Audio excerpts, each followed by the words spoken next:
right. Good morning, everybody. It's 47 minutes after 9. Everyone tired? Right. Trying to get a whole lot of sleep last night, right? Yeah, it's kind of a wild night. Yeah, it is SnowTALK today for an obvious reason, but we will cover the storm setup too from last night. Hello, everyone. I'm wave meteorologist Brian Good. Welcome to SnowTALK on this 16th day here of March. Spring arrives on Friday, but I don't know. Maybe that groundhog was onto something. We'll see. As you guys are chiming in, getting into logged on to whether our social media or on the Wave Weather app, welcome aboard here. We're going to cover the snow chances are multiple. I'll briefly cover the long term, but obviously I want to focus too on a bit of the setup that we had from last night. Tawana Andrew is here hanging out with me off to the side. She's kind of just resting and chilling out. You all right? Did you get any sleep? She just laughs at me. She's like, no. Feel free to chime in anytime, too. Anytime. Okay. All right. Oh, okay. Oh, I see it now. Make it sunny and 75. I'm tired. Thanks, Tawana. Appreciate that, Tawana Andrew. Where's the block button? Let's see. I know I had that. I thought for sure that she was blocked the first time. I don't know how she keeps getting through. Sean, what'd you say, Sean?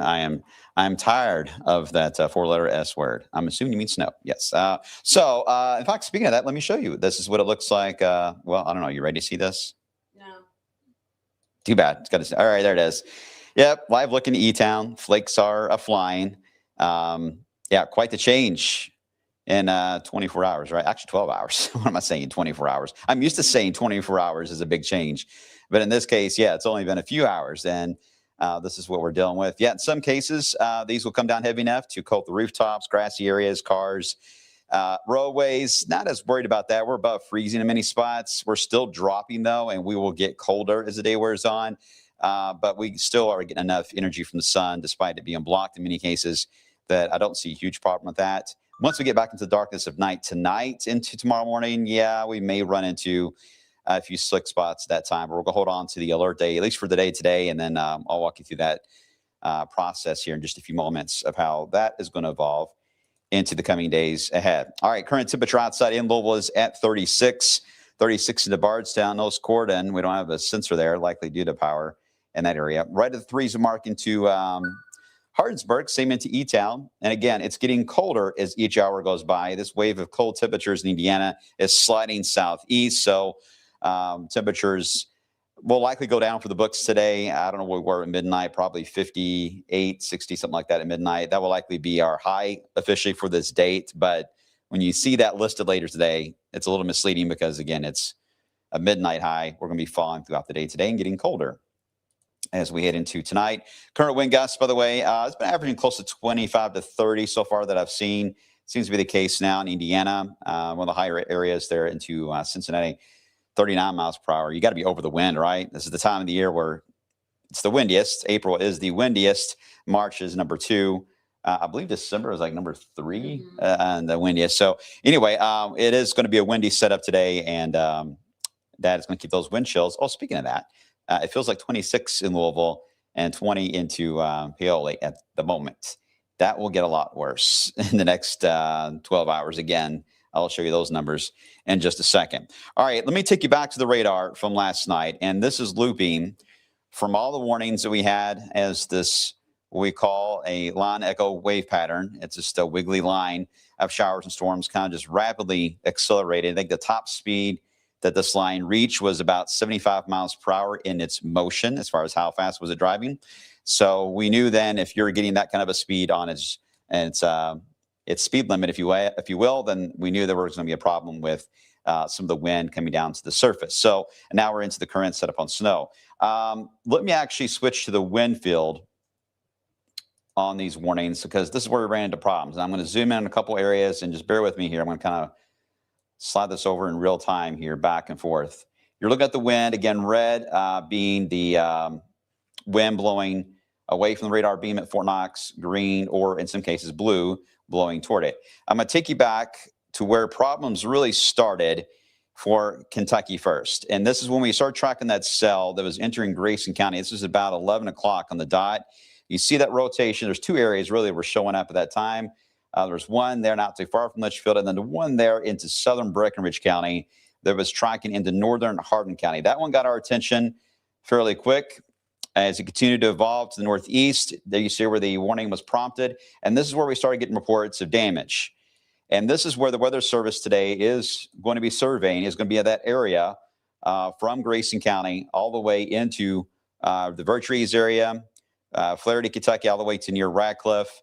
That particular spot, this zone, they're going to be tracking to see what evolved here with this particular cell, because it certainly does show rotation, but we need to see what the damage looks like, because the damage pattern, how everything was bent and twisted, and how it looks on the ground, and how the pattern is from above. They'll use drones as well if they can get them to fly, and that will give them a better idea if it was a burst of straight line winds or was actually a tornado, and then they'll also be able to give us a rating. We may get word on that as early as this afternoon for that particular track. Again, Grayson, Hardin into Bullitt, that zone through there. That's the area that we're watching for in parts of Meade County too, where we had some of that strongest wind flow. At the same time, we were then also keeping an eye on Bullitt County because this particular batch, same cell, if you will, continued to surge north, but then it started to develop this pocket of very strong wind, very close to the Mount Washington area.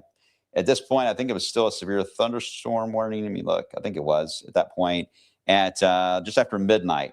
So here we are in Mount Washington. This pocket of wind showed up. Here's Highway 44. So it was on the south side of Highway 44. Approaching, that's the, what's the area? There used to be Escape Theater. I think it's a church now. It's a Crossroads Church, I believe. But right there into Mount Washington. It was approaching that spot on the southern side of Mount Washington. At this point, I was located on the northern side. I was roughly in this area, trying to stay out of the way and anchor down to a pass and then come in behind it. But I didn't see any damage in the top of Mount Washington. But again, I didn't go far enough to the other side because I think that's where the damage was there as you head toward Arnold Lane. But that's the area they're going to be surveying too today and kind of going back and forth. And it moves so fast. I mean, I go one frame and it's out of the scope here. But that will be another area that is going to be surveyed today, was that burst of wind that could have been possibly a tornado into the southern central part there of Mount Washington, almost to the other side of the drop off on 31 E Barbson Road as you drop down and eventually head on to High Grove. That area we're watching. In addition to that, also keep an eye on Nelson County. Same issue. You got this straight line wind, but you got to watch the little wiggles. And as we evolved into, especially in the later portion here, look how many notches are showing up. You got one there and then one there, and it kind of looks like a warm front, if you will. But those little notches are where you got to watch. And this too showed a sign of perhaps a tornado. I'm trying to get to the right spot. That's where they threw a tornado warning out for Nelson County as well. And this one had a lot of wind all along it, but you got to watch those notches on the leading edge. So they're going to be surveyed, likely going to be, I would say, east of Bardstown. It will be an area they're going to be tracking today. And again, those three areas, that one particular line of Grayson, Hardin, Meade area, and then also Bullitt County around Mount Washington, and then Nelson County, mainly around the eastern side there around Bloomfield, all the way down to the Booker area as you get just into areas of Washington County, Kentucky. Okay, three areas around the Weather Services. That to them are the areas that we need to look at to survey to assess whether or not a tornado has indeed taken place there. Okay, everyone good? I hope that makes sense on that idea. If you have any damage reports, by all means, you can still send them to us. You can email them to me if you need to, or you can put them on our Facebook page, whatever way you want to try to get that, especially a video, anything like that to us. And then we'll get that to the Weather Service so they can include that and part of their analysis. So let me look at this again. Again, quite the wind field that moved across last night. A lot of it was straight line winds. I know the warning, the alerts were scarier than anything, to be honest. I mean, you don't get a destructive wind. I say you don't get that a lot, but we had it twice, right? 3 years ago. We had it in March and had it in April, but that was just straight line winds, but they issued alerts for destructive winds. You don't get those tags too often. I think Tawana, you and Ryan had one on a Sunday morning at noon. It was like noon. There was a destructive that came out. But the same year? Was it 23? Yeah, it was like in the summer, wasn't it? Or like something around July 4th. Yeah, 4th of July one. Yeah. So I mean, we get these every once in a while, but when they do trigger destructive tag, the Weather the wireless emergency alerts, call them WIA, they do activate for that. Okay. So anyway, I hope everyone's okay. We haven't heard of anyone being hurt, but we've had, a lot of limbs were down. That was the biggest issue when I was taking some of the back roads back. It was just debris everywhere. I mean, twigs, trash cans, stuff that obviously, if you weren't paying attention, you would run into. So make sure that still, if you're on one of these side roads that doesn't have a lot of travel on it, that to be careful. And we're not done with the wind. I mean, it's still gonna be gusty today. So still, if you need to set the trash cans out for this week, so keep an eye on them. They may be blown away.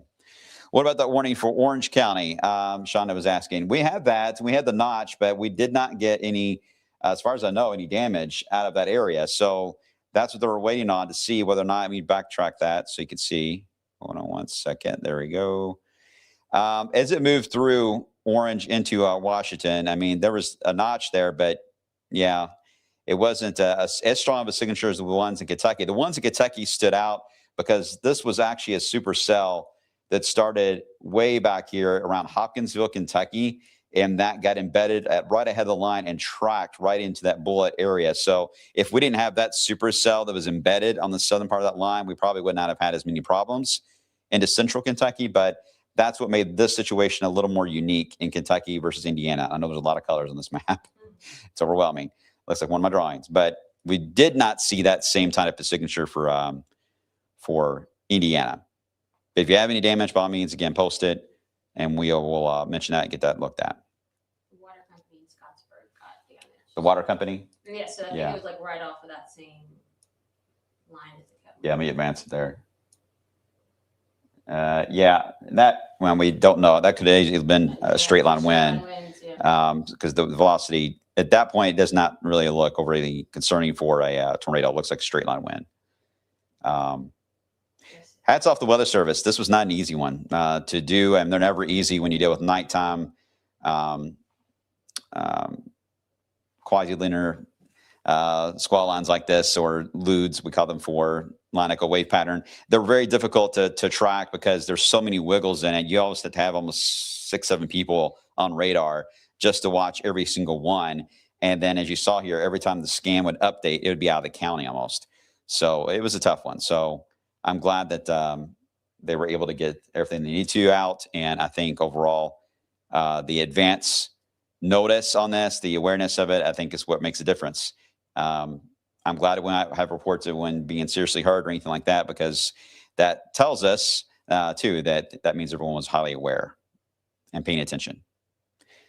Shonda said, oh, the water company was earlier. Okay, that was the gradient wind. Okay, thanks, Shonda. Appreciate that.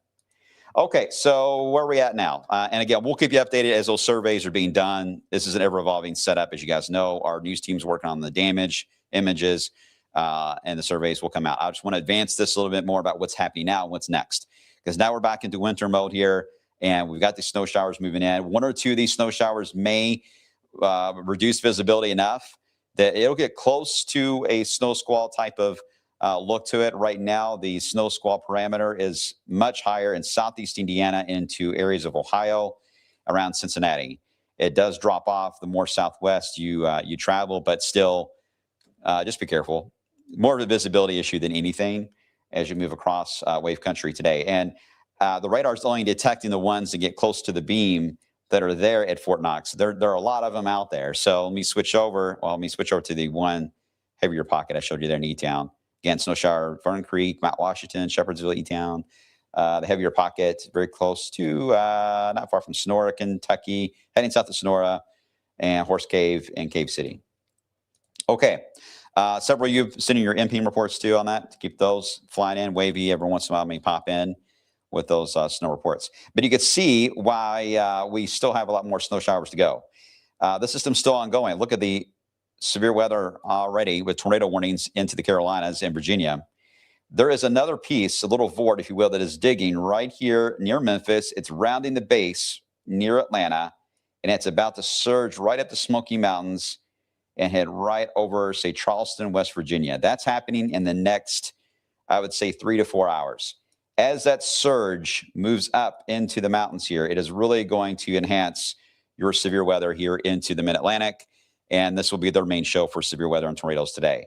At the same time, it should enhance a fairly decent snow band into eastern Kentucky. I'm thinking that's going to be out of our area, likely even east of I-75, but there should be a nice, decent snow band that develops here very soon when that wave kicks in. It will also keep the snow showers blowing in from the northwest, as why I mentioned that it's going to actually continue to get colder instead of warmer today because the system is still digging. It's still in the process of producing very cold, abnormally cold setup, diving way down. I'm looking at the snow showing up here into Mississippi and Alabama. How far south does that go? Oh, Lordy. Like we're almost at the Florida Panhandle with the snow showers, even tornado warning in there, by the way. That's not too far, I believe, near Valdosta, Georgia area. So this is a very dynamic system. You usually get these off the coast or maybe the upper Midwest, but to get it really in the eastern United States and Ohio Valley, you don't see these too often. And you see the end result, just a mess. It's almost like splitting a yin-yang here, where you've got your summer warmth on one side here and then winter diving completely on the other side. It's just nearly parallel to each other, which is a sign of a very strong front when you have that effect. Okay, that's not the only snow chance. We have another wave. This is a clipper, just not showing up into Canada. That will be entering the lower 48 in the next 24 hours. That should arrive here for Wednesday. So let me walk you through this. Here's Futurecast for the rest of the day today. Again, snow squally at times, snow globe effect. There's that band of snow that will enhance when that piece of energy wraps into the mountains there. So that's where you're going to get nice little accumulating snow for the mountains. Should be pretty there. They could get about 1 to 3 inches, in fact, out of that setup alone after having severe weather this morning. For us, just lighter snow showers, and then every once in a while, visibility would drop. Now, once we get into the darkness of night tonight, the radar's key because two things will try to happen here. The sky is going to try to clear briefly, and then at the same time, you're going to get new snow showers developing. It's a balancing act because any amount of clearing will allow the thermometer to continue to drop and sink down into the teens. And at the same time, if any snow showers develop, they will be dealing with a colder profile on the ground for bridges and overpasses, especially to develop slick spots. So it's a balancing act to see whether or not how the two play out. If we can stay cloudy and not clear out this evening and keep the snow shower machine going, it's still going to get cold, don't get me wrong, but maybe we can save a few degrees on the really low numbers with it being cloudy and windy out. But the trade-off would be an active radar with snow showers. And unfortunately, we're just going to take that hour by hour into this evening. They do sink down. They'll be a little more east-west for late tonight and early tomorrow. So yes, about the same time tomorrow, we should have snow again on the radar. But again, colder, so we may have a few more slick spots. Bridges and overpasses a little more prone. In this setup, the ground is actually still warm. Obviously, it hasn't been that long, and we were in the 70s. So because of that, it takes a little while for it to get colder. So as long as the roadway you're traveling on has dirt under it, it should be fine. If it does not have dirt under it, it's got air under it, which is every bridge and overpass, right? It can actually cool down to the actual temperature outside. So in Louisville, that's mid-30s, but in surrounding spots, it's at the freezing mark. So when you get to a bridge and overpass, if it looks like it's wet from some of the melted snow, or you see a little bit of the snow that is stuck to the bridge, by all means, just ease off the gas. Don't hit the brakes. Just ease off the gas and kind of coast over the bridge. Don't make any rash movements or anything during that moment until you get over it, and you'll be fine. Okay. Once we get into Wednesday, here's our clipper.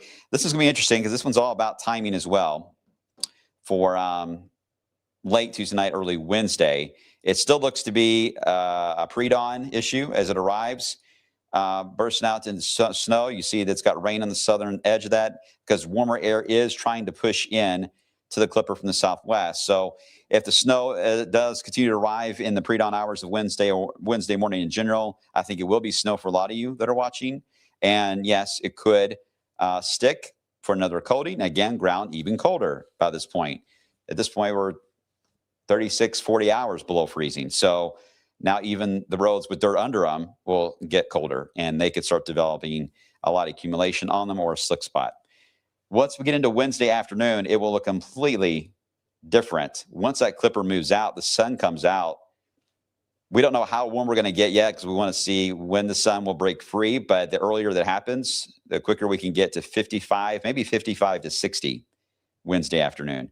We'll think or trend right now on the lower end, on the colder end. Sometimes these snow showers take a little while to get out, and the clouds take a little bit of time to clear. But we have a little bit extra timing now with daylight saving to work with. But But again, Wednesday morning could trigger an alert day for that if we see a sign for 6 spots. But a much different scenario about Wednesday afternoon. And then we're out of winter for now. We have a chance to maybe warm up. All right, let me show you the matrix. Oh, you guys love the matrix. Look at the confidence on both waves of snow, the one currently and the one on Wednesday. The one on Wednesday has a little bit more of a kick to it, a little bit darker gray, right? Still all basically under an inch, all right? These are not big snow amounts.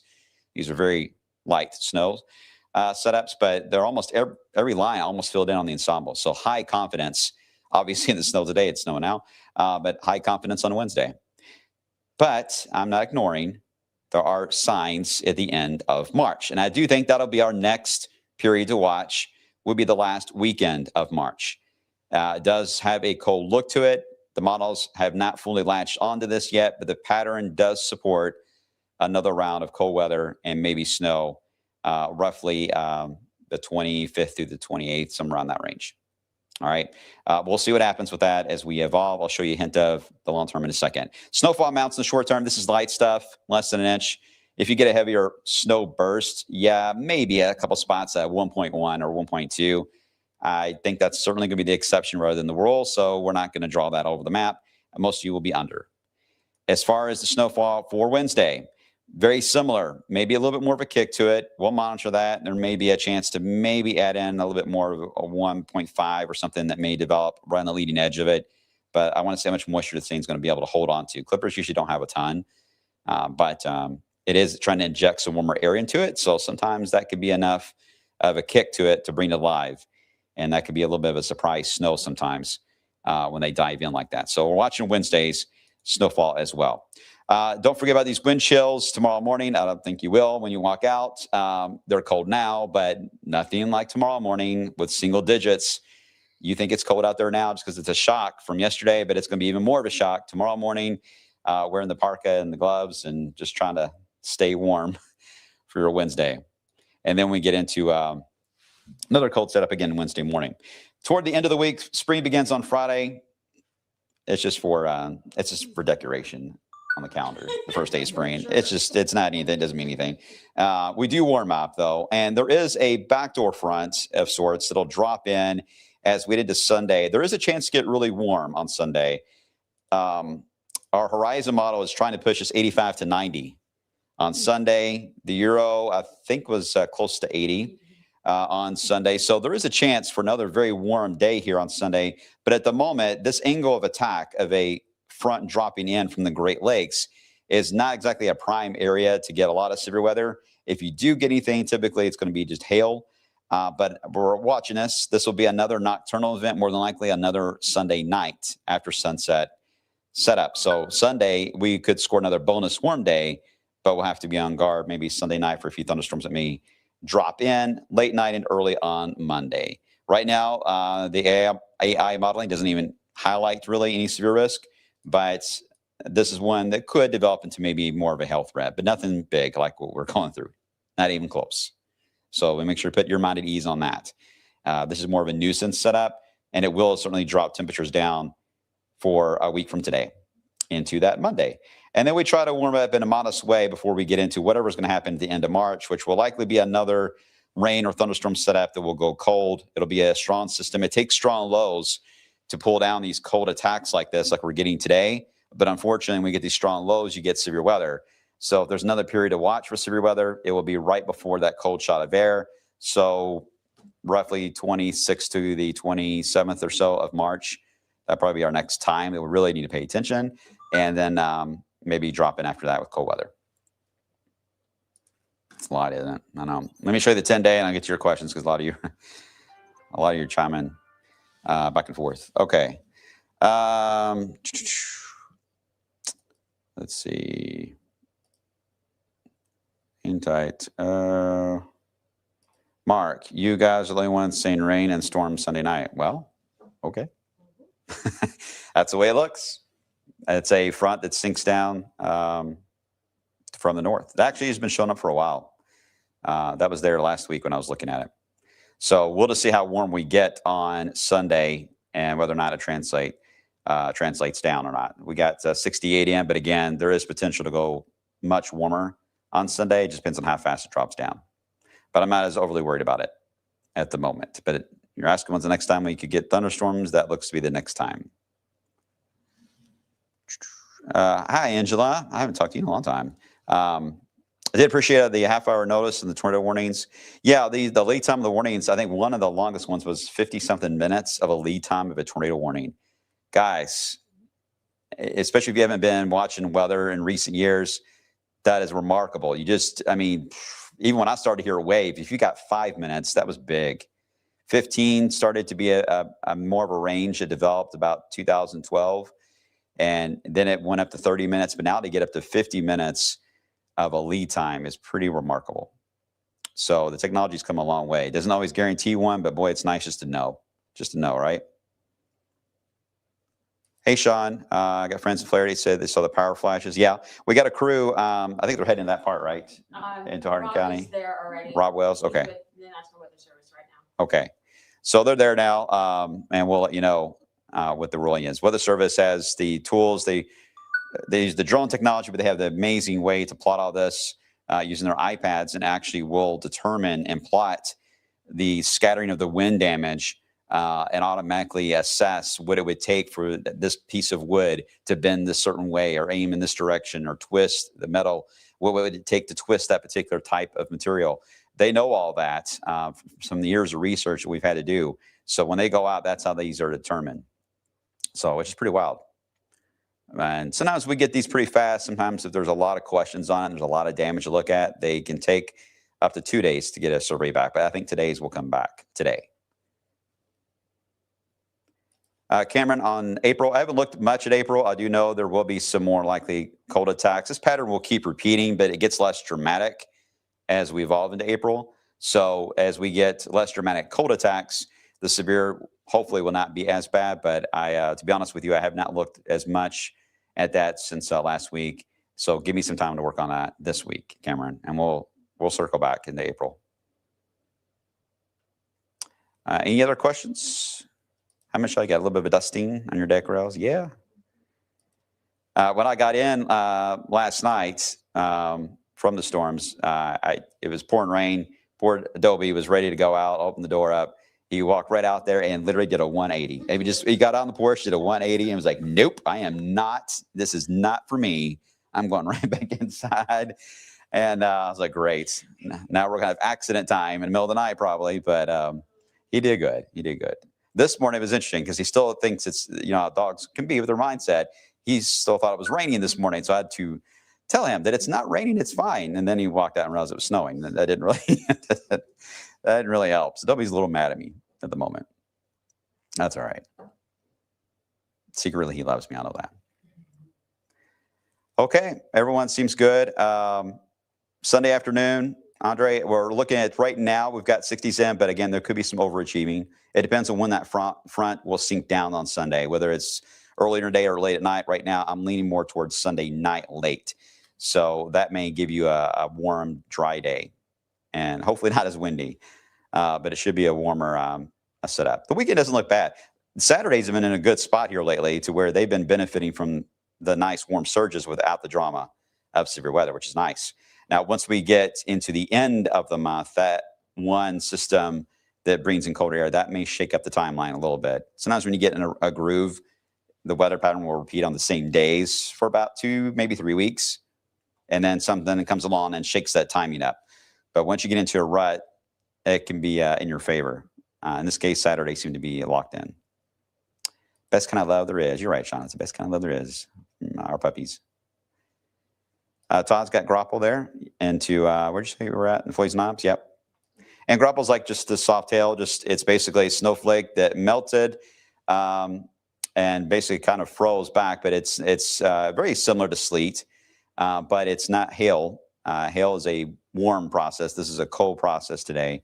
Hail travels and does a journey for a while. So, but it can have sometimes a little bit of a slight bounce to it. But overall, it's more just how it lands on your jacket and you hold your arm out. It'll just stick, and it'll be a little round ball instead of a pre-designed snowflake. And that just means temperatures are just borderline, especially here in Louisville. Once we get a little bit colder, we should get more of a flake setup.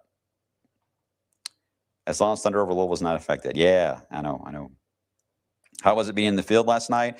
Not as fun as you would think, because um, we're trying to give a different perspective of the storms, but at the same time, trying to make sure that uh, I'm being safe, and that's important. And when you have a line of wind coming at you, there's not a whole lot to do. So I constantly was staying close to a structure that I can get into in case I had to bail and get into it. I didn't want to venture out too far. This is not storm chasing kind of weather.